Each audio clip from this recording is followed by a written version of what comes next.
Muy bien. Muy bien, pues buenas noches con todos. Vamos a iniciar ya nuestra sesión de clases en este curso de liturgia sobre el tiempo de Adviento y también el tiempo de Navidad, ¿no? Bienvenidos a todos los participantes aquí presentes y también aquellos que se conectarán y verán la grabación. También un saludo cordial cuando se conecten a esta clase. Muy bien, entonces vamos a iniciar con una oración. Hoy en la solemnidad de la Inmaculada Concepción pidamos pues a nuestra Madre que nos cuida, que nos cuide, que nos proteja, que nos bendiga, que nos ayude pues en todas nuestras cosas, ¿no? La familia, el trabajo, el negocio, los estudios, ¿no? Que nos proteja a nosotros, a cada uno de nuestros miembros de la familia, a los enfermitos, a la gente más necesitada, ¿no? Que estamos tan cerca de la Navidad, ¿no? Bien, ella como madre, pues que nos siga protegiendo y que nos lleve al cielo. Bien, vamos a iniciar con una oración en nombre del Padre, del Hijo, del Espíritu Santo. Amén. Padre nuestro que estás en el cielo, santificado sea tu nombre. Venga a nosotros tu reino. Hágase tu voluntad en la tierra como en el cielo. Danos hoy nuestro pan de cada día, perdona nuestras ofensas, como también nosotros perdonamos a los que nos ofenden. No nos dejes caer en la tentación y líbranos del mal. Amén.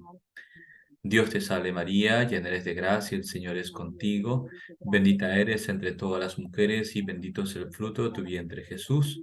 Santa María, Madre de Dios, ruega por nosotros, pecadores, ahora y en la hora de nuestra muerte.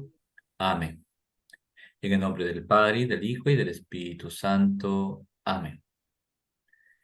Muy bien, entonces, muy buenas noches a todos los presentes y también a aquellos que se van a conectar a lo largo de este tiempo con la grabación de la clase. Vamos a iniciar ahora nuestra clase. Voy a aprovechar para compartir de una vez nuestra pantalla. Bien, entonces tengo que descubrir dónde he dejado ese archivo.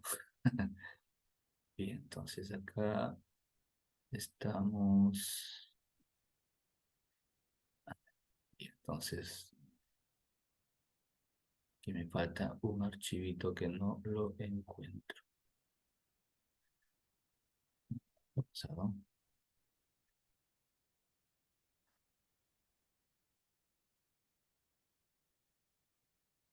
Bien, a ver, aquí tengo una pequeña interferencia.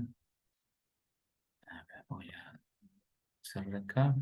Bien, entonces, mientras voy encontrando el archivo, que qué raro que yo lo había ya dejado abierto para que podamos trabajarlo. Bien, bueno, como veíamos anteriormente, el tiempo de Adviento es un tiempo de preparación para acoger a Jesús que viene, ¿no? Que viene en Navidad, ¿no? Ya es un recuerdo histórico de un acontecimiento que ha pasado, pero que se actualiza con la gracia de Dios, ¿no? También em, también es un prepararnos para ese encuentro con el Señor, ¿no? Que viene al final de los tiempos. A ver, esto, cosas. No, ¿qué ha pasado acá?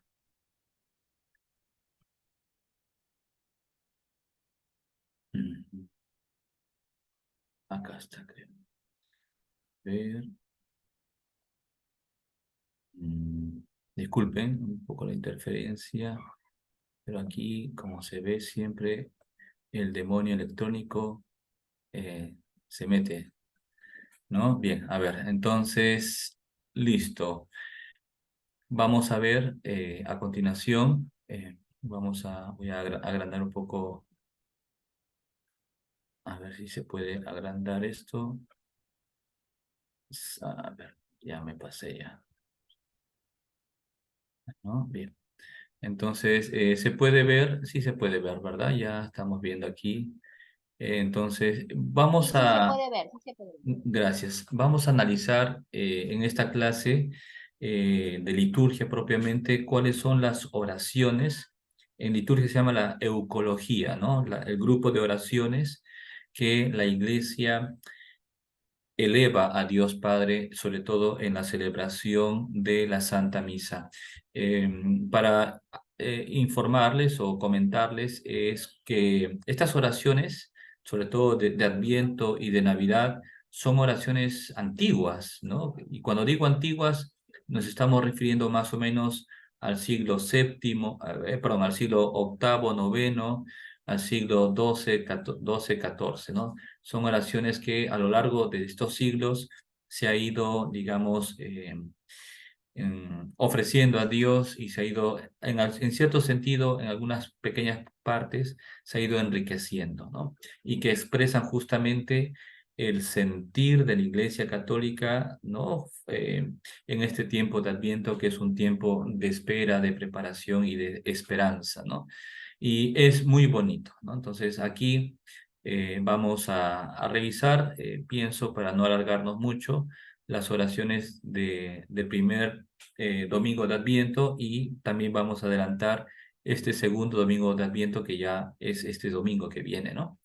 Bien, entonces aquí vamos a ir analizando, iré comentando un poquito estas oraciones a continuación.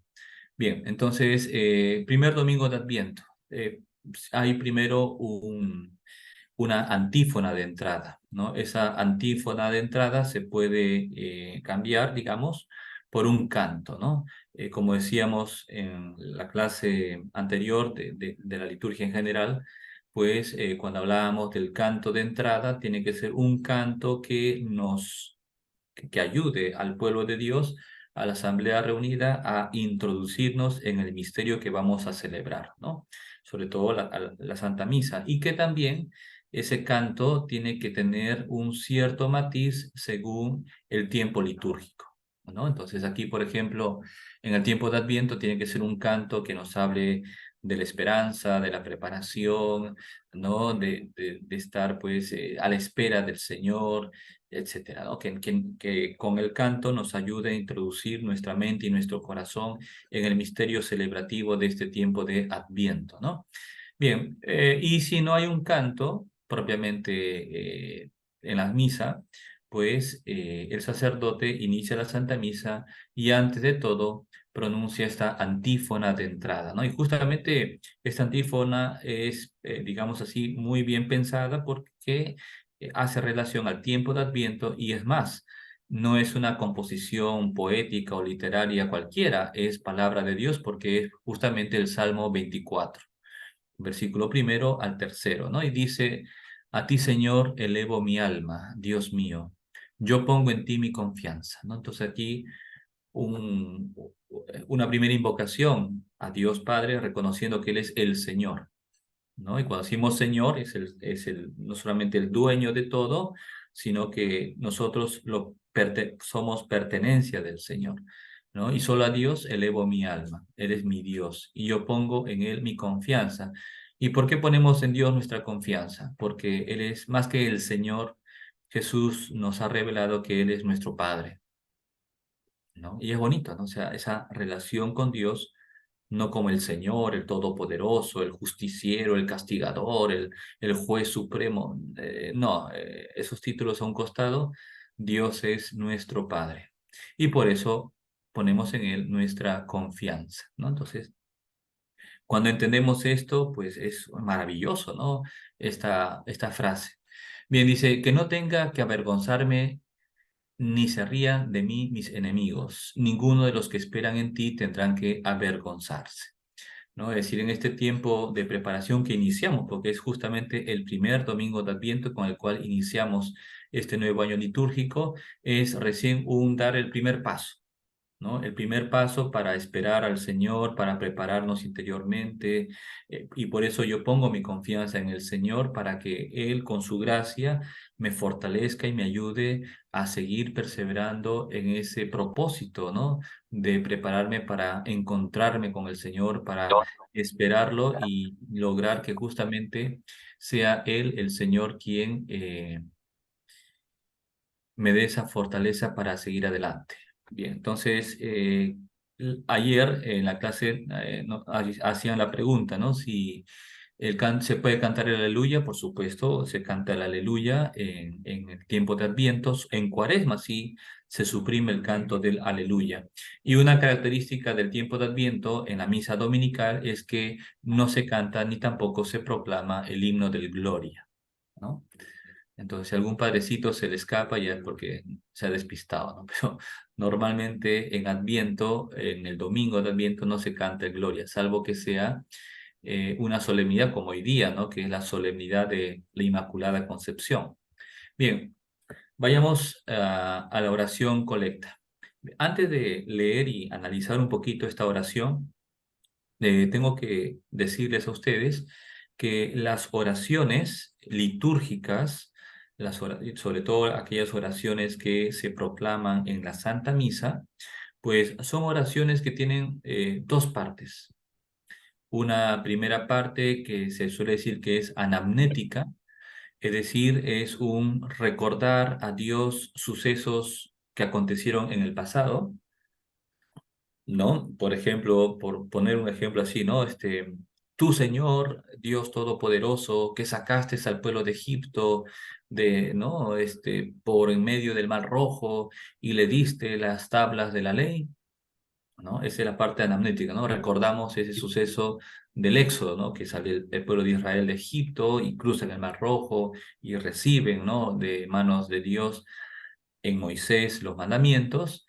Ahora, ¿no? Líbranos, perdón, del pecado con las aguas del bautismo y fortalécenos para cumplir tu ley por Jesucristo nuestro Señor, ¿no? Entonces, aquí hay una parte que es un recordatorio de un hecho salvífico histórico, digamos, del pasado, y con eso introducimos una petición, y esa es la parte epiclética, ¿no? Entonces, ese es el doble elemento que hay en toda oración litúrgica, ¿no? Una parte anamnética, un recuerdo histórico de un hecho salvífico, y una parte epiclética, es decir, la petición, ¿no? Así como hiciste esto en el pasado, hoy y ahora cumple lo mismo, digamos así, ¿no? Pero por Jesucristo nuestro Señor, ¿no? Es lo que también les decía en un otro momento, que una oración litúrgica propiamente es siempre a través de Jesús. No es el Padre tal, el obispo, ni el Papa siquiera, no.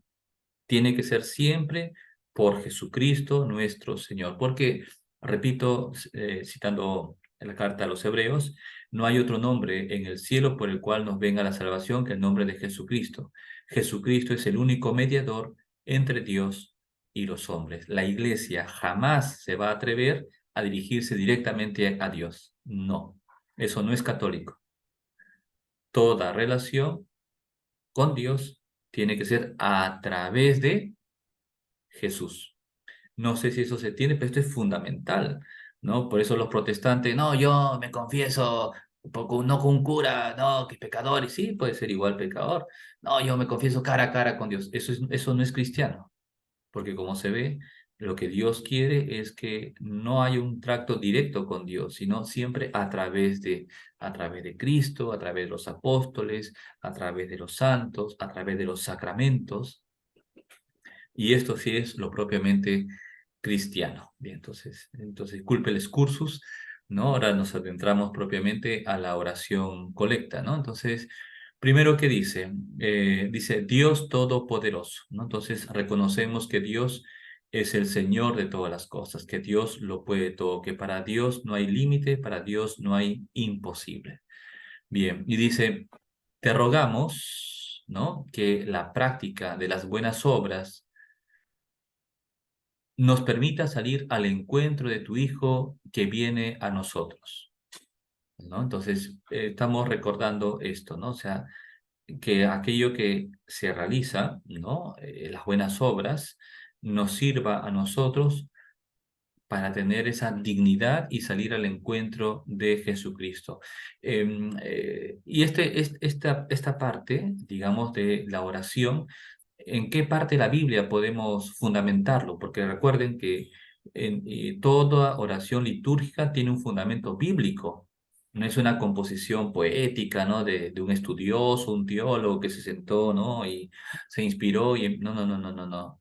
Toda oración litúrgica tiene un fundamento bíblico, ¿no? Y por eso, para saber de liturgia, hay que tener una buena formación bíblica, ¿no? Por eso aquellas personas que cuando van a la misa y o los mismos sacerdotes, ¿ah? Que están en la misa y hacen casi un show y no sé qué, o la gente dice no entiendo, o me aburro, o lo que sea, es porque tiene una primera deficiencia en la formación bíblica. Bien, entonces decía qué pasaje es. Justamente el pasaje, por ejemplo, podemos poner de las vírgenes, ¿no? Las prudentes y las necias, que ellas tenían que estar preparadas para salir al encuentro de su hijo. Y claro, ese aceite por el cual tenían que estar preparadas y vigilantes, pues son las buenas obras. Bien, entonces aquí estamos recordando justamente ese pasaje, esa parábola del Evangelio, ¿no? De las vírgenes necias y las vírgenes prudentes. El aceite de esas lámparas, pues, es signo de la caridad, o es imagen de la caridad, en otras palabras, de las buenas obras. Y que solo a través de las buenas obras, de la caridad que practicamos con el prójimo, nos hace dignos para poder salir al encuentro del Señor. ¿No? Bien, entonces dice, para que merezcamos estar a su lado en el reino de los cielos, ¿no? Entonces, esa es la petición, ¿no? Primero la parte anamnética, el recuerdo, digamos, de esta parte bíblica, y segundo es la petición, ¿ya? ¿Y para qué quiero todo eso? Para que al final de nuestra vida nosotros merezcamos estar en el reino de los cielos. Y acabamos con una doxología, ¿no? Por el mismo Jesucristo, tu Hijo, nuestro Señor, que vive y reina contigo en la unidad del Espíritu Santo y es Dios por los siglos de los siglos. Amén. Bien, esa es la oración propiamente litúrgica. Repito, es una oración que se dirige a Dios, la iglesia invoca a Dios, se arrodilla ante Dios, proclama a Dios, pero siempre a través de Jesucristo nuestro Señor, ¿no? Y es bonito, ¿no? Entonces, claro, cuando el sacerdote lo reza muy rápido, bla, bla, bla, bla, entonces la gente ni se entera, ¿no? Parece que ya pasa página, ¿no? No, no, no. Y justamente la oración colecta es aquella oración que reúne, pues se llama colecta, ¿no? Reúne la oración de todos los fieles, por eso dice oremos, ¿no? Antes de decir esa oración colecta, el sacerdote dice oremos, y todos tenemos que adentrarnos en la oración, ¿no? Y es el momento de cada uno de manera muy personal elevar su oración a Dios. Oremos. Y luego se dice, ¿no? Y entonces, ¿se dan cuenta? ¿No? Entonces, esta primera parte, como tiene un fundamento bíblico, les repito que es la parábola de las vírgenes necias, ¿no? Que tenemos que estar, y que nos anuncia que tenemos que estar vigilantes, ¿no? Con las buenas obras, ¿no? Para que al final de nuestra vida, tú y yo lleguemos al cielo, que es lo que más nos importa, ¿verdad? Llegar al cielo, alcanzar la salvación, aunque no seamos dignos, pero Dios siempre nos hace dignos. Bien, a ver, sigamos. Luego viene esta oración sobre las ofrendas. Bien, entonces es ya después de la homilía, después del credo y la oración de los fieles, viene la presentación de las ofrendas, ¿verdad? Y es el momento donde ofrecemos el pan y el vino. Normalmente puede haber una procesión de ofrendas en la Santa Misa, sobre todo cuando es la misa parroquial del domingo, ¿no? Y está todo el pueblo, pues sí, es un signo, ¿no? Por el cual los fieles ofrecen a Dios aquellos dones, aquellos bienes que Dios mismo nos ha dado. Bien, entonces, ¿qué decimos en la oración sobre las ofrendas? No olvidemos que siempre tiene un sentido de esperanza, de preparación, porque estamos en el tiempo de Adviento, ¿no? Y este tiempo de Adviento matiza siempre también la oración de la iglesia. Y dice, ¿no? De todo lo que hemos recibido de tu generosidad, acepta, Padre, los dones que te presentamos, ¿no? Entonces, claro, somos conscientes de que todo lo que tenemos, todo lo que somos y todo lo que tenemos viene de Dios, ¿no? Dice, de todo lo que hemos recibido de tu generosidad, estamos reconociendo que, Señor, tú me lo has dado todo, como dirá Job, ¿no? Desnudo salí del vientre de mi madre y desnudo regresaré a la tierra. El Señor me lo dio, el Señor me lo quitó. Por eso, y esto es un signo de humildad, porque solamente una persona que es humilde de corazón se da cuenta de que todo es de Dios, nada es mío. Yo simplemente soy una herramienta, un instrumento que tengo que en las manos de Dios hago lo que tengo que hacer, ¿no? Como dirá el Señor en otro pasaje del Evangelio, soy un siervo inútil. Lo que tenía que hacer, mi deber, mi obligación, eso es lo que yo he hecho. No he hecho más cosas que obedecer y hacer aquello que Dios quería de mí, nada más. ¿No? Y eso nos ayuda a pisotear nuestra soberbia, nuestro orgullo, ¿no? Que siempre va a salir, ¿no? Que yo soy no sé qué, ¿no? La última Coca-Cola del desierto. Bien, y está mal. Entonces, aquí reconocemos que todo es un don de Dios. ¿No? Y decimos, acepta, Padre, los dones que te presentamos. ¿Y qué dones presentamos? No solamente es el pan y el vino, es mi mente, es mi corazón, es mi vida, es mi familia, porque en ese momento, de una manera espiritual, nosotros ofrecemos nuestros dones, nuestra familia, nuestro trabajo, nuestro estudio, nuestra enfermedad, nuestro dolor, nuestro sufrimiento, son nuestros dones que tenemos que presentar en ese momento al Señor. Y dice, y que esta ofrenda realizada en el tiempo presente sea para nosotros anticipo de la salvación eterna, ¿no? Entonces tiene ese matiz, ¿no? De esperanza, de alcanzar el premio al final de nuestra vida, ¿no? Y que justamente el don que Dios mismo nos va a dar sirva para nosotros como un anticipo de la salvación eterna. Bien, entonces eso es muy bonito, ¿no? Como Dios mismo nos va dando los dones y los medios para que los trabajemos aquí en el tiempo presente y que al final alcancemos la salvación eterna. Y como vemos, al final de la oración dice, por Jesucristo nuestro Señor. Bien, ¿no? Entonces, como vemos, son oraciones antiquísimas, ¿no? Y una de las características de la eucología litúrgica, sobre todo en la Iglesia latina, es la sobriedad, ¿no? Es decir, con pocas palabras se dice una verdad y una realidad muy profunda, ¿no? Bien, entonces, eso es una de las características de la oración o la eucología, perdón, litúrgica, ¿no? Bien.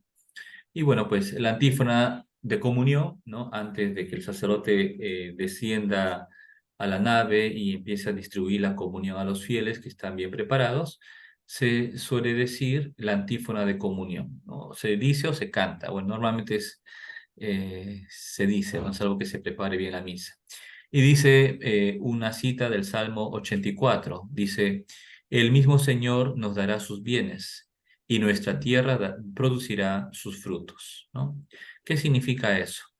Que Dios mismo, Dios Padre, nuestro Señor, nos va a dar la gracia que nosotros necesitamos y esa gracia bañará nuestra tierra, que significa nuestra alma, nuestro cuerpo, nuestras actividades y daremos los frutos que Dios espera de cada uno de nosotros. ¿Y cuáles son esos frutos? Fruto de santidad, de apostolado, de caridad, de amor, de perdón, de misericordia, de solidaridad, de ayuda al prójimo. Bien, como se puede resumir todo eso en el amor a Dios y por amor a Dios en el amor al prójimo, como Cristo nos ha enseñado, ¿no? Bien, sigamos con la oración después de la comunión, ¿no? La oración después de la comunión. Bien, entonces, ¿qué decimos en la oración después de la comunión, ¿no? Pero centremos un poco en el ambiente, ¿no? Hemos estado al inicio de la misa, hemos hecho el acto penitencial, yo confieso ante Dios todo por que he pecado. Bien, me intento pedir perdón a Dios y purificarme internamente en ese momento. estar predispuesto para escuchar su palabra. Y una vez que escucho la palabra de Dios y lo medito, ¿no? Y despierto mi fe y encuentro el sentido de, digamos así, del tiempo de Adviento en este primer domingo, me preparo justamente con las ofrendas, soy consciente que tengo que entregar mi alma, mi vida al Señor y que tengo que prepararme cada día un poquito mejor para alcanzar justamente la salvación que Dios me promete. Después de haber rezado el Padre Nuestro y de haberme preparado bien, ¿no? Para la comunión, pues recibo al Señor Eucaristía, ¿no? Ya esa espera y esa preparación se hace presente, o mejor, se actualiza justamente cuando recibo a Cristo en la comunión, ¿no? Entonces recibo a Jesús con su cuerpo, con su sangre, con su alma, con su divinidad, ¿no? Y es así que después de eso, después de la comunión hay un tiempo, debería haber un tiempo de silencio, ¿no? Un tiempo de silencio para que, para dar gracias a Dios, un tiempo de silencio para pedir a Dios que nos una más a Cristo, nos cristifique, nos purifique más en nuestro corazón. Bien, entonces, y eso es importante, ¿no? Esa intimidad con el Señor, ese encuentro con Cristo. Bien, y entonces viene, después de eso, viene la oración después de la comunión o postcomunión, ¿no? Y el sacerdote dice, oremos. Cuando el sacerdote dice oremos, es una invitación a que todo el pueblo, en ese momento y en ese corto tiempo, pues realmente elevemos nuestra oración a Dios. Oremos. Y cuando ya termina ese tiempo de preparación, extiende las manos y que la postura del orante y dice la siguiente oración. Dice, te pedimos, Padre, ¿no? Ya va de frente a una petición. Te pedimos, Padre, que la celebración de estos santos misterios produzca su fruto en nosotros, ¿no? Entonces, ¿qué pedimos a Dios? Primero, que la participación en la Santa Misa, que la meditación de su palabra, que los signos externos, como por ejemplo la corona de Adviento, las velitas, etcétera, que estos signos y estos santos misterios, sobre todo la Eucaristía que hemos recibido, produzca en nosotros su fruto. ¿Cuáles son esos frutos? Pues sobre todo la santidad, ser santos. Ese es el mayor fruto de la gracia de Dios en nuestras almas. Y dice, y nos enseñe a amar los bienes eternos mientras peregrinamos en medio de las cosas transitorias, ¿no? Es decir, ¿dónde está nuestra esperanza? ¿Dónde tiene que estar puesto nuestro corazón? Jesús dice, donde está tu tesoro, ahí estará tu corazón. Bien, entonces, ¿qué nos dice la iglesia? ¿Qué nos enseña la iglesia en esta oración? Que hay que poner el corazón en los bienes eternos, en los bienes del cielo.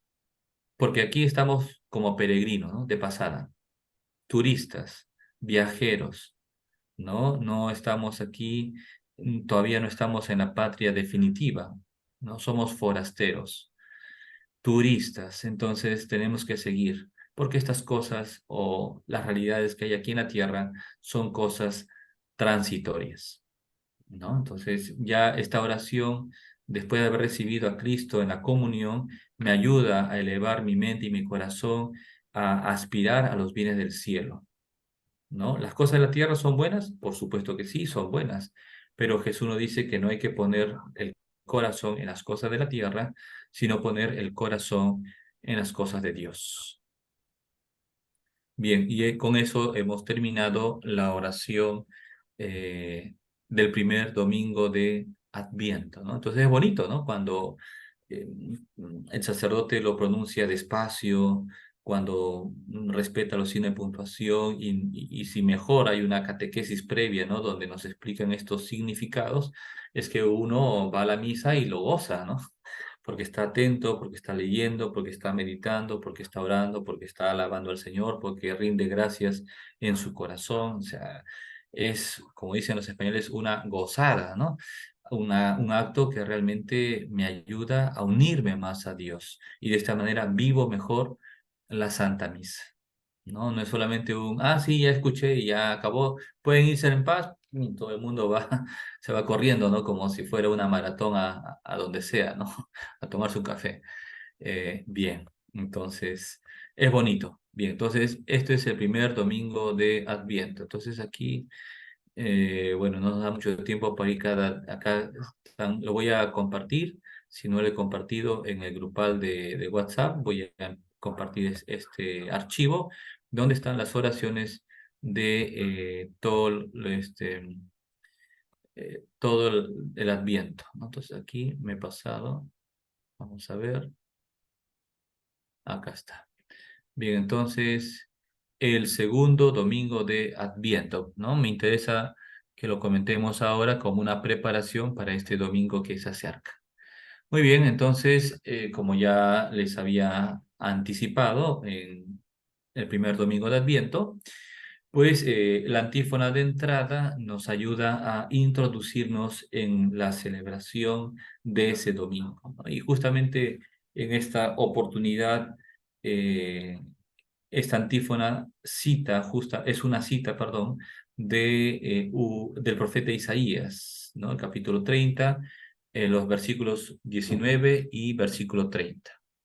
¿Y qué dice el profeta Isaías? No olvidemos que Isaías vivió 600 años antes de Cristo, ¿no? Imagínense todo el tiempo, ¿no? 600 años antes de Cristo. Y Isaías profetiza, dice, el Señor vendrá para salvar a las naciones. Entonces, primer concepto, ¿no? El Señor. ¿Quién es el Señor? Dios. Porque no olvidemos que en la Biblia el término Señor, Kyrios en griego, Señor es propio de Dios. Solo Dios es el Señor, ¿no? Bien, el Señor vendrá para salvar a las naciones, ¿no? ¿Quiénes son las naciones? Bien, esto es interesante, ¿no? Porque no olvidemos que el pueblo de Israel se sentía y era muy consciente de que era el pueblo elegido por Dios, era el pueblo de Dios propiamente, el pueblo de Israel. Pero aquí Isaías no dice, el Señor vendrá a salvar a los israelitas, dice, el Señor vendrá para salvar a las naciones. Entonces ya no es solamente un grupo pequeño, ¿no? De consanguíneos por la raza, ¿no? Judía, sino que aquí ya está Isaías profetizando un grupo más grande, ¿no?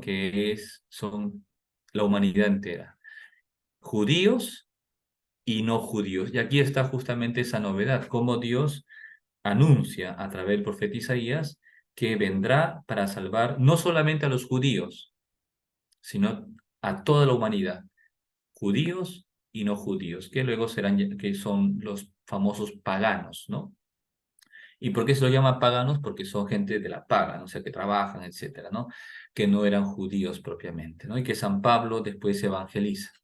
Muy bien, eso es muy bonito, ¿no? El Señor vendrá para salvar a las naciones, ¿no?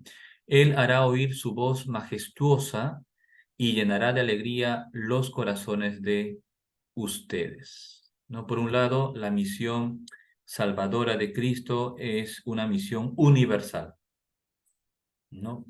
Católico significa universal también, ¿no? Por tanto, la misión de Cristo es para todos, para salvar a todos.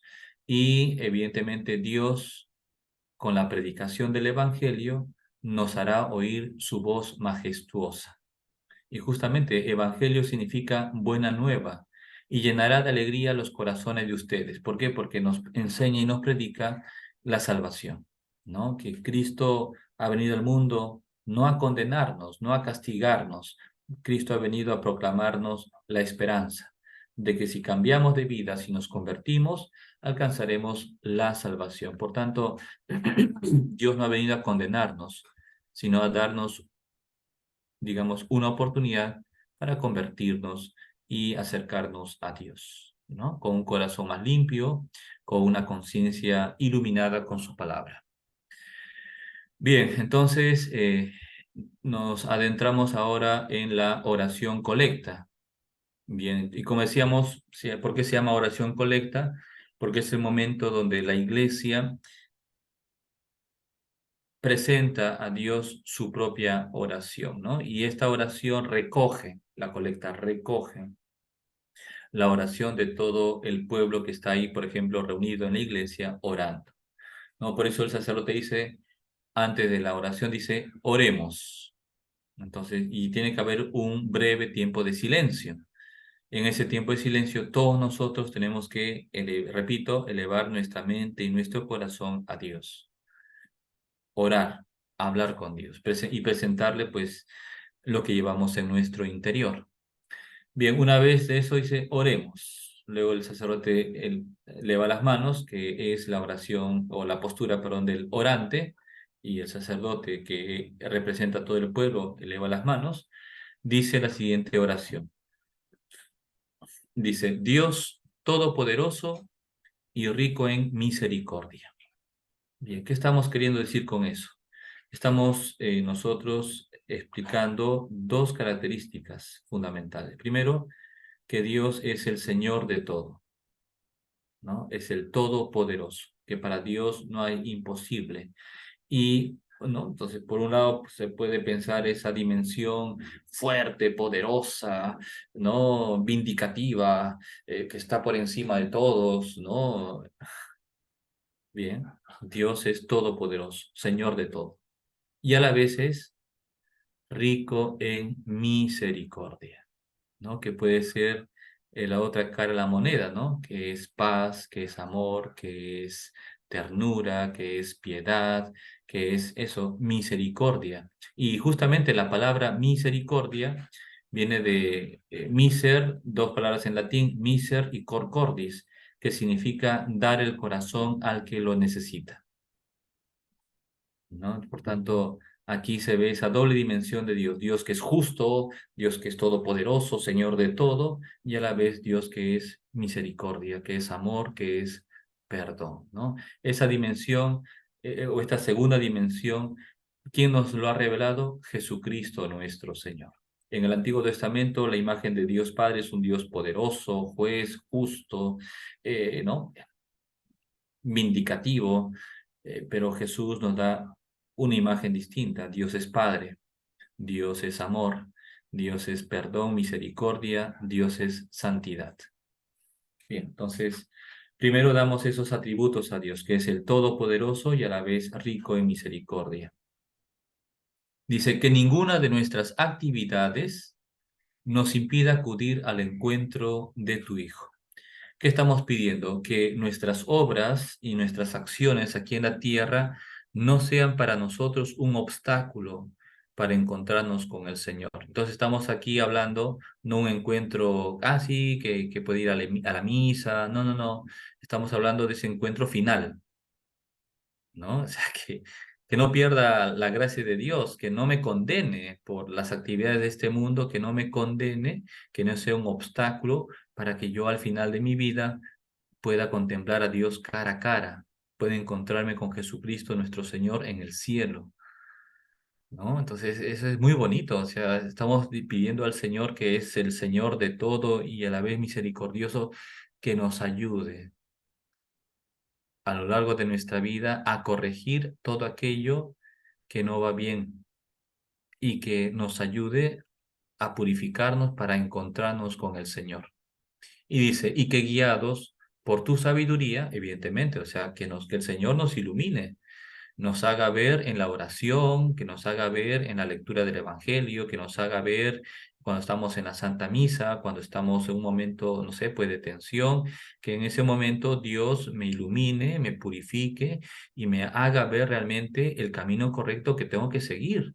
De repente tengo que cortar con esta persona, tengo que dejar este trabajo, tengo que dejar esta situación, que Dios me ilumine, me haga ver, oye, esto no está bien, despierta, un par de cachetadas, ¿no? Deja esto, no te conviene, sigue para adelante. Dios, no olvidemos que Dios en el tiempo de nosotros, porque Dios es eterno, Dios está fuera del tiempo, pero Dios en el tiempo, en nuestro tiempo, se va revelando. ¿M? De una u otra manera, Dios se va revelando y para eso tenemos que hacer oración, para saber escuchar bien el llamado de Dios y entender bien su sabiduría que nos va a llevar por el camino del bien. ¿No? Entonces, solo no podemos. Aquí viene la reflexión. Solo no podemos. Necesitamos de Dios, necesitamos de su sabiduría. para que podamos gozar siempre de su compañía, ¿no? En el fondo, ¿qué estamos diciendo? Que yo solo, por mis solas fuerzas, por mis obras, no podré salvarme. Si yo quiero salvarme, necesito de Dios. ¿De qué cosa? De su sabiduría, de su gracia, de su amor, de su perdón, de su fuerza. Necesito el Espíritu Santo. Y con la gracia de Dios y la sabiduría del Señor, podré llegar a gozar de la compañía de Dios entre los santos y elegidos, ¿no? Entonces, por tanto, es un canto de humildad, de reconocer que nosotros somos pobres, ¿no? Mendigos, indigentes y débiles, y que con la gracia de Dios lo podemos todo, ¿no? Como se dice, con Cristo todo, sin Cristo nada, ¿no? Y entonces eso mismo lo pedimos por Jesucristo nuestro Señor, ¿no? Que vive y reina contigo en la unidad del Espíritu Santo y es Dios por los siglos de los siglos. Amén, ¿no? Entonces, qué hermosa oración, ¿no? O sea, estamos diciendo, estamos reconociendo que Dios es el Señor de todo y que a la vez es misericordioso y que invoco a Dios y sobre todo me afido a su misericordia para que me entregue aquellos dones que yo necesito en mi vida y que recapacite mientras voy de camino por este mundo para hacer el bien, para dejar cortar y dejar aquello que me va a hacer pecar y me va a alejar de Dios y me va a condenar, cortar con eso para que yo pueda al final de mi vida encontrarme con Dios y verlo cara a cara. Y ese es justamente el destino de nuestra vida, contemplar a Dios cara a cara. Tu rostro buscaré, Señor, no me escondas tu rostro. Muy bien, entonces luego vienen las lecturas, ¿no? ¿No? Bien, entonces después de las oraciones vamos a meditar un poquito cuál es la lectura del Evangelio del segundo domingo, ¿no? Para tenerlo fresquito. Perdón. Bien, entonces viene ahora la oración sobre las ofrendas. Bien, ¿y cuál es la oración sobre las ofrendas en este segundo domingo de Adviento? Dice, te pedimos, Padre, ¿no? Claro, un hijo siempre pide. Por tanto, aquí estamos manifestando nuestro sentimiento filial. Te pedimos, Padre, y justamente no decimos Señor Todopoderoso, Excelso, Sapientísimo, Santísimo, no, no. Te pedimos, Padre. Qué bonito, ¿no? Escuchar al hijo que te diga Padre, pues eso conmueve y enternece al que es papá, ¿no? Debe ser así, debería ser así, ¿no? Entonces, para veces uno se acostumbra y ya. No, no, no, no hay que acostumbrarnos a lo que es hermoso y maravilloso. No tenemos que tener esa capacidad de asombro como los niños. Y esto nos decía el Papa Juan Pablo II en la encíclica Ecclesia de Eucaristía, cuando hablaba sobre la Eucaristía, ¿no? Que no podemos perder el asombro en la misa, ¿no? Como si fuera la primera vez y tenemos que despertar ese asombro, ¿no? De las cosas que son tan sencillas, tan simples, pero que tienen un gran contenido espiritual. Bien, te pedimos, Padre, ¿qué cosa? Que te sean agradables nuestras humildes oraciones y ofrendas, ¿no? Qué bonito, ¿no? Entonces, ¿con qué actitud nos acercamos a Dios? ¿Con qué actitud nos presentamos delante de Dios? Con una actitud así de, ¿no? De soberbia, de aquí estoy yo presente, ¿no? No, no, sino con humildad, con sencillez, ¿no? Y las cosas que ofrezco a Dios, no solamente cosas materiales, sino sobre todo espirituales, mis oraciones, mis intenciones, ¿no? Mis sentimientos, ¿no? Lo ofrezco a Dios con humildad, con sencillez, algo que tenemos que aprender todos nosotros, ¿no? Bien, ese es bonito. Y ya que carecemos de méritos propios, claro, porque ¿quién soy yo? Pecador, soy una pecadora, ¿o qué soy? Polvo y ceniza, no soy más cosas. No, que yo soy doctor, que yo tengo estudios, sí, pero cartón en Azángaro lo consigues. Mejor, estoy más bonito, más nítido. Pero ante Dios somos pecado. Y no tengo méritos, no soy digno. Señor, no soy digno. de que entres bajo mi techo. No soy digno. Carecemos de méritos propios. Por eso que decimos, yo que soy basura, yo que no valgo nada, yo que soy una porquería, yo que soy pecado, que carezco de méritos propios, Señor, acudo a tu bondadosa ayuda. Señor, ayúdame. Somos como pordioseros, como mendigos, que estiramos la mano, agachamos la cabeza, porque sabemos que tenemos muchos pecados y que todavía no estamos purificados. Señor, ayúdame. Por eso te presento mi pobreza, pero con amor. Te presento mi desnudez, pero con amor, Señor, porque sé que nada es mío, que todo es tuyo. Señor, ayúdame, Señor, te necesito. Señor, no tengo méritos propios, pero sí sé que eres mi Padre y sé que tú me vas a cuidar y sé que tú me vas a dar aquellos dones que yo necesito porque quiero amarte más, porque quiero servirte mejor, porque quiero estar cerca de ti. ¿No? ¿Se entiende? Qué bonito, ¿no? Entonces, ya es otra cosa, ¿no? Cuando lo medito, cuando lo reflexiono, cuando profundizo en esa oración, que es cortita, ¿no? ¿Y cuánto dura? Pues no dura ni 10 segundos, ¿no? Y si el padrecito habla, ¿no? Como si fuera una trabalengua, que me pierdo de una gran riqueza espiritual. Y no olvidemos, queridos amigos, hermanos en Cristo Jesús, no olvidemos que estamos diciendo oraciones que sí, de siglos y siglos, que hermanos nuestros en la fe, que ya no están con nosotros, de tantos católicos que han rezado esta oración. Somos herederos justamente de esta gran herencia litúrgica, religiosa, espiritual, ¿no? Hay un fuerte contenido que tenemos que aprender a valorar, ¿no? Como dice, nadie ama lo que no conoce.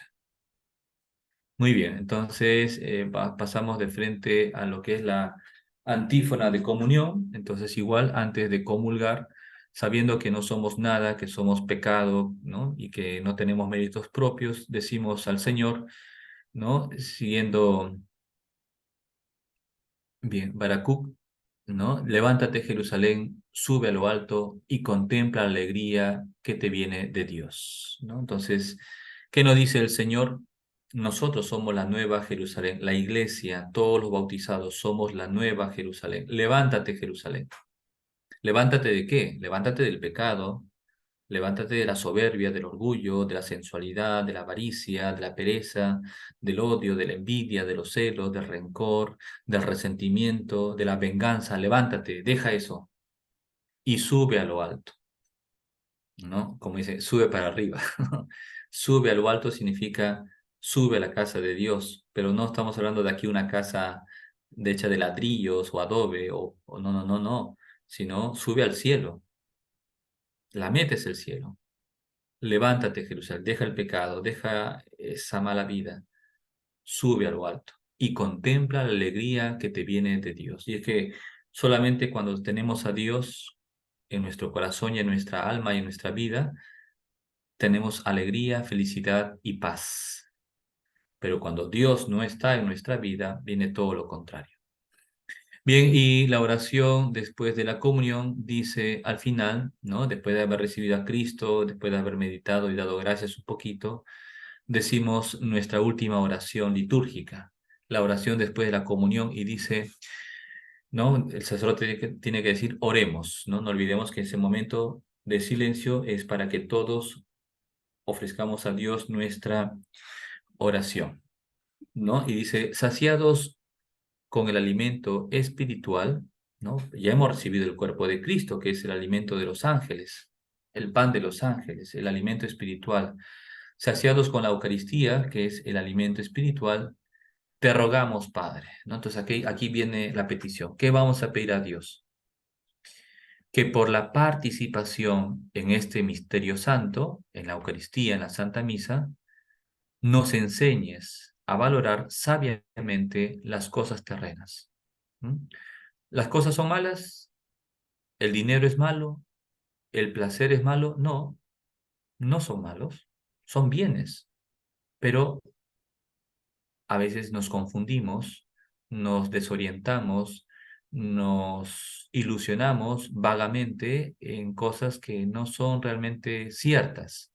Nos dejamos llevar por un espejismo que busca la felicidad, porque todo el mundo quiere ser feliz, pero a veces uno no sabe cuál es el camino que nos lleva a la verdadera felicidad. Entonces, ¿qué pedimos a Dios?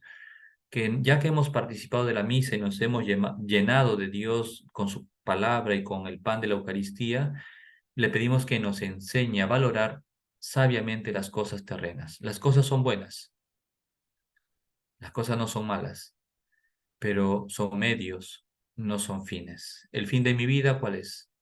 Dios. Y justamente dice que nos enseñes a valorar sabiamente las cosas terrenas con el corazón puesto en las celestiales, ¿no? En otras palabras, las cosas del mundo, los bienes materiales, me tienen que ayudar como medio para alcanzar la vida eterna, ¿no? Es decir, tener los pies fijos en la tierra y el corazón en el cielo, ¿no? El corazón puesto en las realidades celestes. Bien, entonces siempre va a ser así, ¿no? O sea, ¿qué es lo que aquí estamos de pasada? ¿No? Es el mensaje, aquí estamos de pasada y lo que aspiramos nosotros es, ya que hemos recibido a Cristo en nuestro corazón con la Eucaristía, signo de su presencia, que eso nos ayude para alcanzar al final de nuestra vida la presencia eterna del Señor en el cielo, ¿no? Y que no nos dejemos engañar o seducir por las cosas del mundo, que son pasajeras, sino que alcancemos aquellos bienes del cielo. Y todo esto por Jesucristo nuestro Señor. Amén. Bien, entonces, con esto hemos terminado la meditación y reflexión de estas oraciones, ¿no? En la eucología, y es bonito, ya hemos meditado un poquito este segundo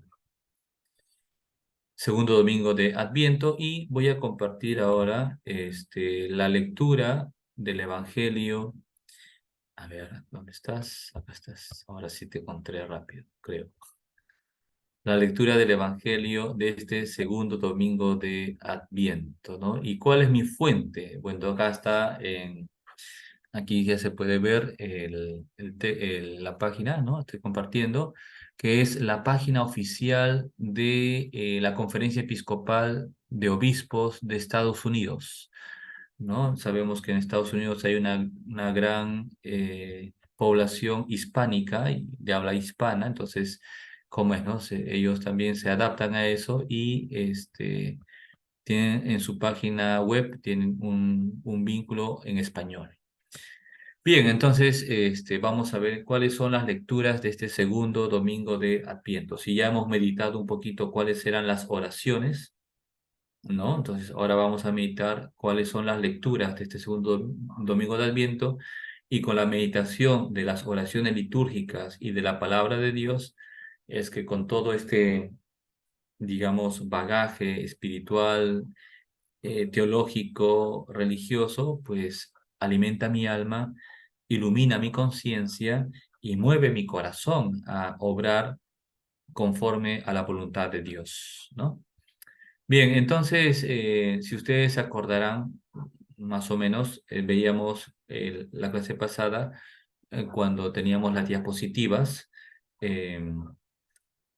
como en el segundo domingo de Adviento el personaje es San Juan Bautista, ¿no? Entonces, ¿cuál es la primera lectura? La primera lectura es del profeta Isaías, capítulo 40, versículos 1 al 5 y del 9 al 11.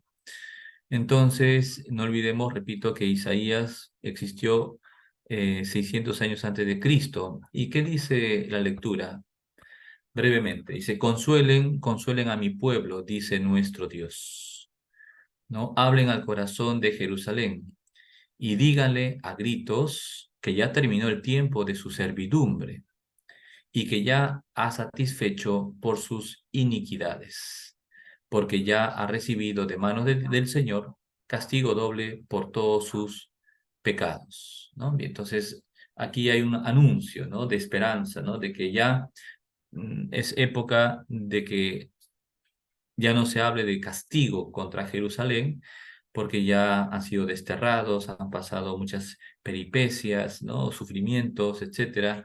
Entonces ya Dios se conmueve frente al castigo que había incurrido el pueblo de Israel.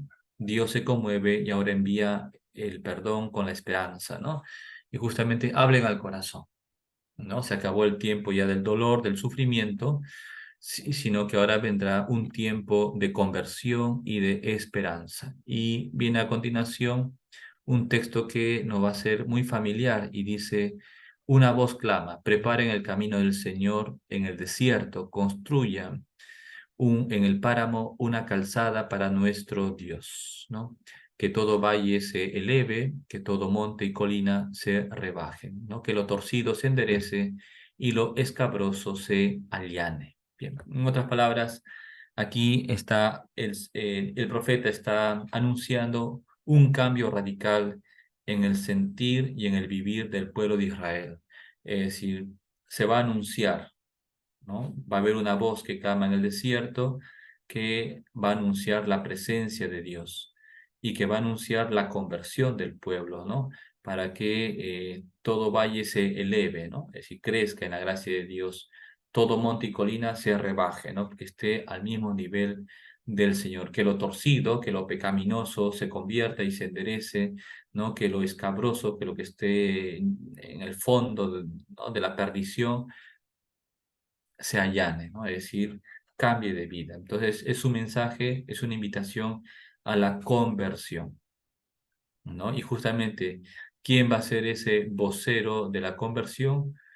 Será San Juan Bautista, ¿no? El precursor. En el Salmo responsorial, ¿cuál es la antífona del Salmo responsorial? Muéstranos, Señor, tu misericordia y danos, bueno, al Salvador, dice acá, ¿no? Esa traducción, y danos tu salvación, o al Salvador. Bien, entonces es interesante, ¿no? Es decir, para saber interpretar la primera lectura, el Salmo responsorial, sobre todo la antífona del Salmo responsorial, nos da esa clave interpretativa para conocer y profundizar mejor el sentido de la primera lectura. Y entonces, ¿qué nos dice el Salmo? Muéstranos, Señor, tu misericordia. ¿Cómo manifiesta Dios su misericordia? Enviando profetas, enviando a Juan Bautista, el precursor, y por último, enviando a su propio Hijo. A través a través de la predicación, a través, pues, de la catequesis, ¿no? A través de la evangelización, Dios se comunica con nosotros para darnos a su propio Hijo. Muéstranos, Señor, tu misericordia y danos tu salvación.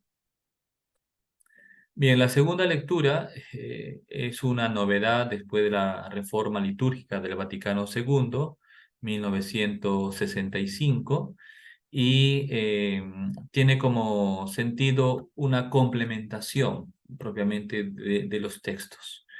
Tengo que decir que la primera lectura, vamos a poner acá, arribita, la primera lectura tiene una relación directa y profunda con el Santo Evangelio, ¿no? Con el Santo Evangelio. Y lo vamos a ver a continuación. Bien, ¿cuál es el mensaje de la segunda lectura?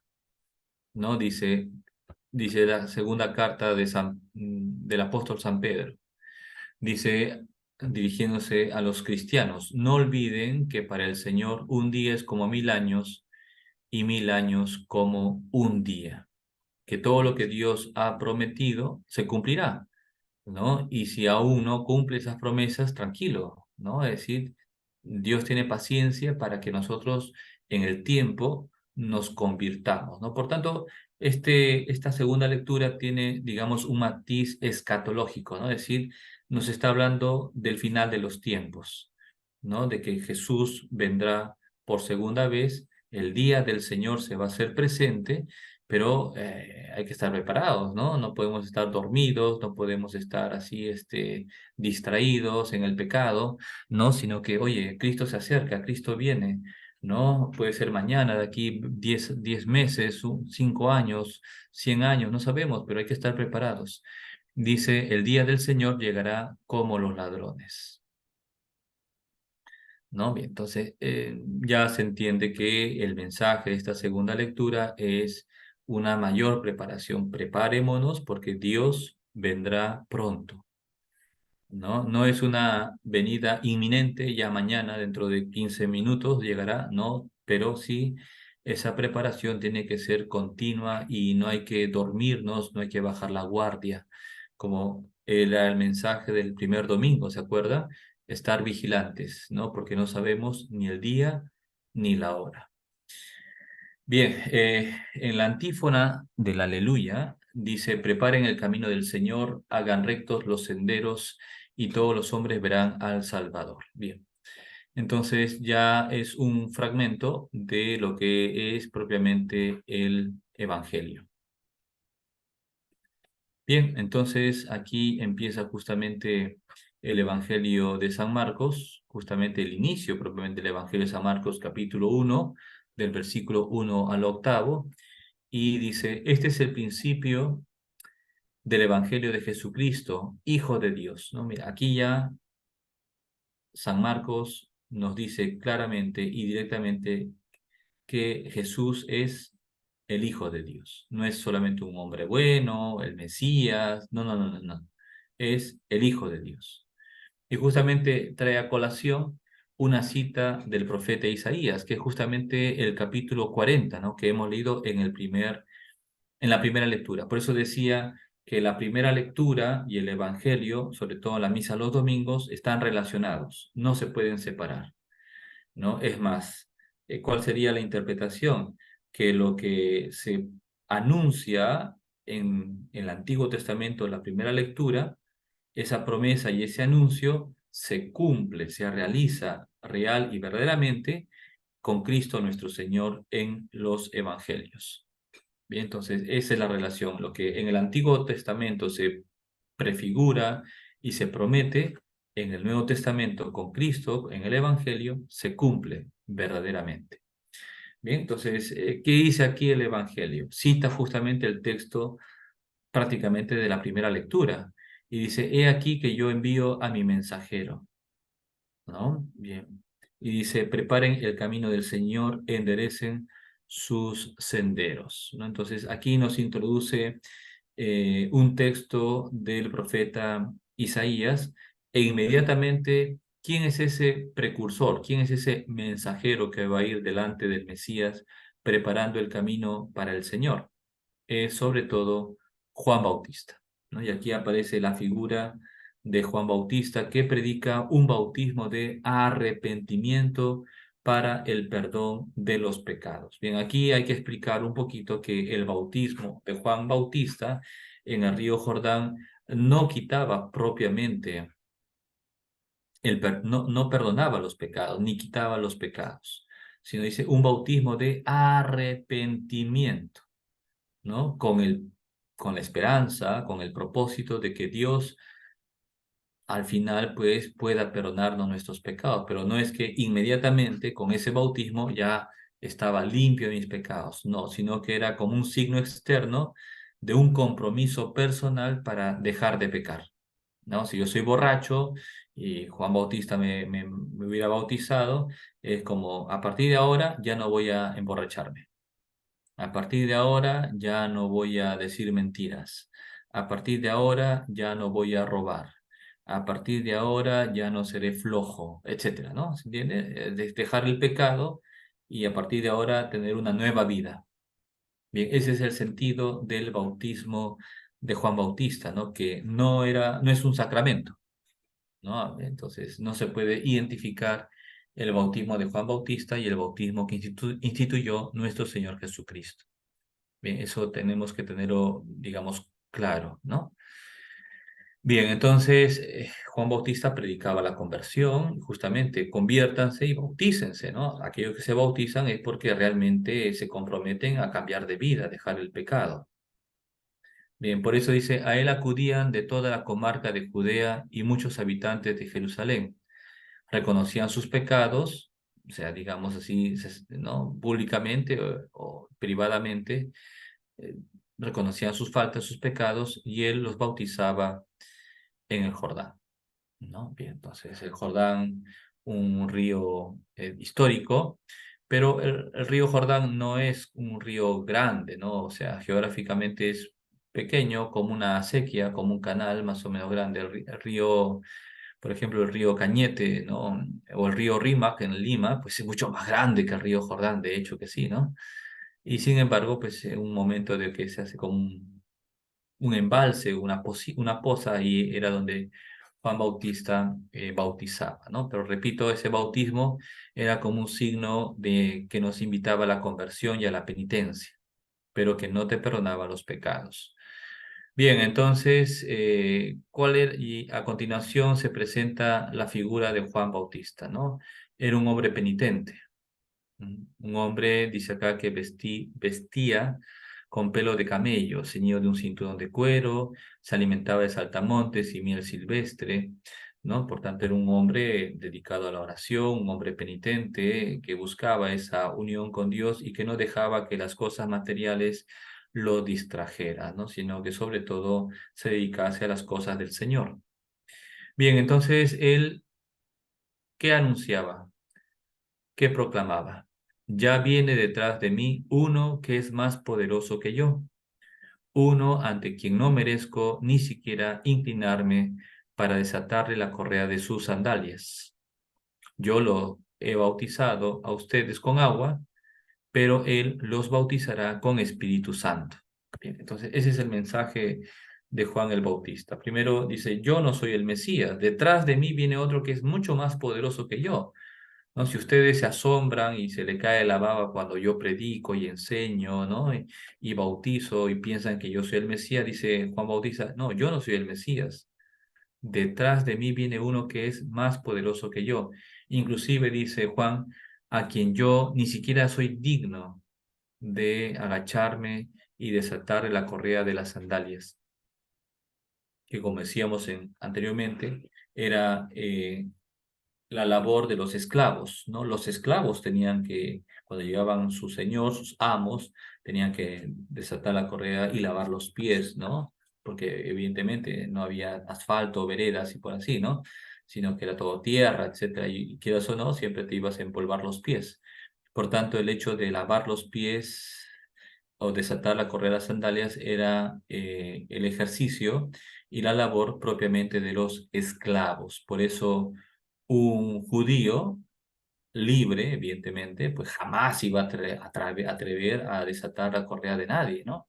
Entonces, cuando Juan Bautista pone esas imágenes en la cabeza de los judíos, es que ellos, su expectativa y su esperanza en aquel que está mencionando, pues crece mucho más, ¿no? Crece mucho más. Yo, ni siquiera yo que soy tan querido por ustedes, ni siquiera yo soy digno de desatarle la correa de las sandalias, ¿no? Y justamente aquí Juan Bautista nos propone esa diferencia entre el bautismo de Juan y el bautismo de Jesús. Dice, yo los he bautizado a ustedes con agua, ¿no? Solamente era un signo de purificación, pero que no te purificaba realmente tus pecados. Seguías con tus mismos pecados, pero sí era un signo de arrepentimiento, ¿no? De manera pública. Yo los he bautizado a ustedes con agua, pero Él los bautizará con el Espíritu Santo, ¿no? Y aquí está la diferencia. El bautismo que nosotros recibimos, instituido por Jesucristo, en el bautismo realmente recibimos al Espíritu Santo. Y es Dios Espíritu Santo quien purifica mi alma, ¿no? Y produce esos cuatro efectos en nuestras almas. Primero nos borra el pecado original o los pecados personales si soy bautizado de más edad con uso de razón. Segundo, me hace hijo de Dios, ¿no? Dios es mi Padre y yo confío en Él y por tanto tengo que obedecerle y tengo que amarlo con las obras. Tercer efecto del bautismo, del sacramento del bautismo, somos miembros de la iglesia y por eso tengo que amar a la iglesia, tengo que ser santo, tengo que evangelizar, tengo que acercar las almas a Dios. Y cuarto es que somos herederos del cielo, ¿no? Es decir, la meta es el cielo, ¿no? De Dios hemos salido y un día tenemos que volver y por eso tenemos que prepararnos bien. ¿no? Entonces, y el bautismo se recibe una sola vez en la vida, ¿no? Que deja un sello, una huella en nuestras almas. Por tanto, en este segundo domingo de Adviento se nos invita justamente a la conversión, ¿no? Ya viene detrás de mí uno que es más poderoso. Preparen el camino del Señor, enderecen sus senderos, dejen de pecar, dejen el vicio, ¿no? Conviértanse, preparemos nuestro corazón, preparemos nuestra alma para hacer una buena confesión, preparemos nuestra alma y nuestro corazón para recibir a Jesús que viene sobre todo en la Eucaristía, preparemos al Señor realmente con nuestras obras. Muy bien, entonces yo creo que con esto hemos terminado. Muy bien, ya, entonces pueden encender sus micrófonos si alguno desea hacer alguna pregunta, alguna consulta, por supuesto pueden activarlo, Sí, ya, y bien, damos padre, inicio a esta tanda de preguntas. Dígame. padre, buenas noches. Hoy día, en la noche después que he terminado la misa de la Solemnidad de la Inmaculada, Sí, esto, una feligres me comentó, ¿no? Así muy rápidamente, de que estaban viendo esto para que hayan ministras de la Eucaristía, ¿no? ajá, Me extrañó un poco porque yo tengo entendido de que para eso, bueno, hay que recibir una preparación, ¿no? Y es necesario que bueno, mi parroquia tiene varias jurisdicciones. Hay los que están a cargo ahorita son franciscanos conventuales, ¿no? Son frailes menores. Este, es necesario, digo yo, o sea, la gente que acude a la comunión en los días los domingos, es donde hay más asistencia, es necesario los ministros de la comunión.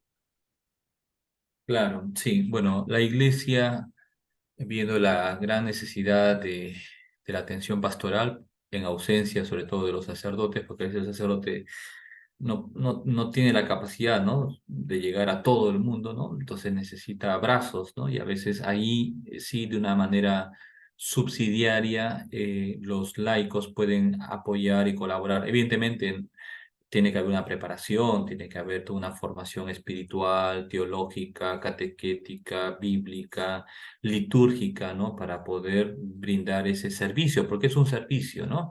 Y se llama ese servicio ministerio, no es un ministerio, es un servicio, ¿no? Entonces, que según la necesidad de la parroquia se puede dar, ¿no? Pero como decíamos, con esa expresión un poco fea, echa la ley, echa la trampa, ¿no? Este, puede ser, a ver qué pasa, porque puede ser que se dé abusos, ¿no? Y pasa, ¿no? En Lima hay muchas parroquias que hay mucho abuso, ¿no? De los laicos que van, suben, cogen el copón y como que si fueran los dueños, ¿no? De dar la comunión, cuando tiene que ser todo lo contrario, ¿no? Un laico no puede ir y directamente coger, uno tiene que recibir, ¿no? Yo recibo, ¿no? Porque los ministros ordinarios de la Eucaristía son los sacerdotes o los diáconos, ¿no? Entonces, un laico, aunque sea ministro extraordinario de la Eucaristía, puede ser ministro extraordinario, ¿no? Solamente para casos eventuales, no para ordinario, que todos los días y voy todos los días a la misa y todo, no, no, no. ¿No? Solamente cuando es necesario un ministro extraordinario de la comunión, cuando hay mucha gente, ¿no? Hay 500 personas para comulgar, entonces solo el sacerdote no puede porque pasará una hora dando la comunión y no sé, no es, o se entiende, ¿no? Entonces tiene que dar la comunión, ¿no? O cuando el sacerdote está impedido, ¿no? O sea, está enfermo, no sé qué, y no puede dar, bueno, en ese caso, de repente sí, un ministro extraordinario de la comunión puede dar la comunión. ¿No? Pero tiene que haber una preparación, ¿no? Ahora, lo que no es correcto es que el sacerdote por flojo ya se sienta y que la comunión el laico o la laica, ¿no? Eso sí no está, eso no es correcto, ¿no? El sacerdote siempre tiene que dar la comunión, salvo que esté impedido por algún impedimento de salud, por ejemplo, ¿no? En ese caso se entiende y se da el visto bueno, ¿no? Entonces, ¿cuál sería el criterio? ¿Está mal que haya ministros de la comunión? No, no está mal.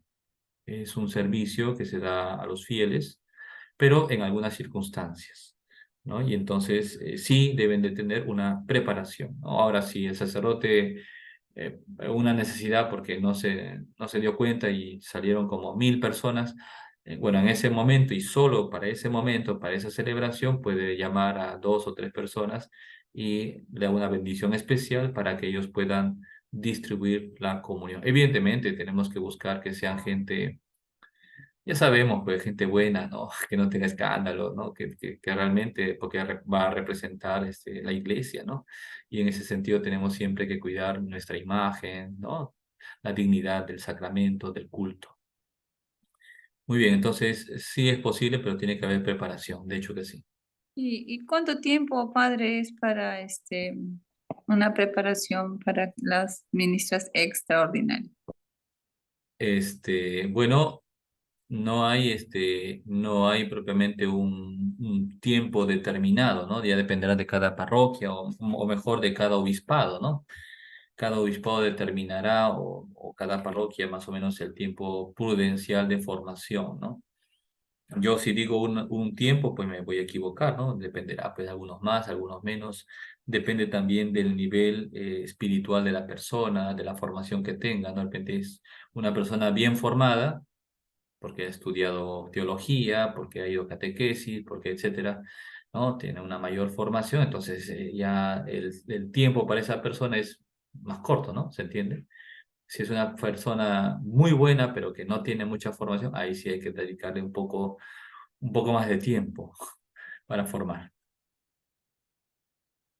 Gracias, padre Martín. Muy bien, perfecto. ¿Alguien más? ¿Alguna consulta? ¿Alguna pregunta? Muy bien. A ver si hay alguien que se anima, ¿no? Con toda confianza. Muy bien, entonces si no hay más preguntas, a ver en el chat, vamos a ver si ha habido aquí alguna pregunta escrita.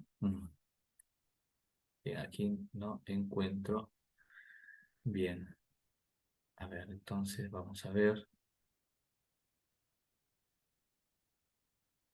Bien, muy bien, perfecto. Entonces no he encontrado más preguntas. Bueno, entonces espero que les haya servido un poquito lo que hemos puesto. Ya está la clase grabada para aquellos que recién están ingresando. Bien, entonces mucho ánimo y vamos a rezar a la Virgen Inmaculada para que nos cuide, nos proteja y bueno, pues que aprovechemos bien este tiempo de Adviento que avanza. En el nombre del Padre, el Hijo y el Espíritu Santo. Amén. Dios te salve María, llena eres de gracia, el Señor es contigo. Bendita eres entre todas las mujeres y bendito es el fruto de tu vientre Jesús. Santa María, Madre de Dios, ruega por nosotros pecadores, ahora y en la hora de nuestra muerte. Amén. Damos la bendición final. El Señor esté con ustedes. Y con tu espíritu. La bendición de Dios Todopoderoso, Padre, Hijo y Espíritu Santo, descienda sobre ustedes y permanezca para siempre. Amén. Amén. Muy bien, buenas noches a todos. Mucho ánimo, que tengan un buen descanso y feliz buen fin de semana. Muchas gracias, Padre. Buenas noches. Muy Hasta bien, a luego. ustedes, saludos. Muy bien, Gracias. saludos. Buenas noches a todos. Gracias, padre. Buenas noches. Ya, igualmente, gracias André, gracias a todos, gracias Elizabeth, gracias Mirta, a todos, saludos también. Muy bien, entonces paramos ya la Hasta grabación. luego. Saludos a todos, gracias.